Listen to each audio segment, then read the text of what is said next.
അച്ഛൻ water consultant അല്ലേ. അപ്പോ ഈ വാട്ടർ എന്ന് പറയുന്നത് H2O അല്ലേ. H2O പറഞ്ഞാൽ ഹൈഡ്രജനും ഓക്സിജനും. ഈ ഹൈഡ്രജനും എയർ ആണ്, ഓക്സിജനും എയർ ആണ്.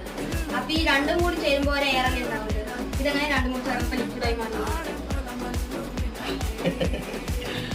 ചോദ്യം വളരെ പ്രസക്തമായുള്ള ചോദ്യമാണ്. ആള് വെക്കേഷൻ ടൈമിൽ അച്ഛനിട്ട് പണിയാൻ വേണ്ടി വന്നിരിക്കുക. അപ്പൊ ഒരു കാര്യം ചെയ്യാം, നമുക്ക് പല കാര്യങ്ങൾക്ക് ഉത്തരം ഞാൻ പല വീഡിയോകളിലൂടെ ഞാൻ തന്നിട്ടുണ്ട്.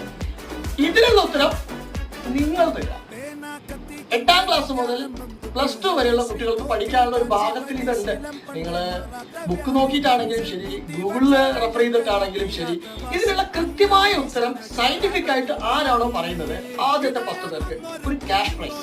അപ്പൊ നിങ്ങൾ എത്രയും വേഗം നിങ്ങളുടെ ഫ്രണ്ട്സിനോ ഫാമിലിയിലുള്ള ഈ പ്രായപരിധിയിലുള്ള ആളുകൾക്ക് ഇത് ഷെയർ ചെയ്യൂ. നമുക്കിതൊരു ഗെയിമാക്കാം. കൂടാതെ ആ ഉത്തരത്തിന്റെ താഴെ ഗൂഗിൾ പേ നമ്പർ ഇടാൻ മറക്കരുത്.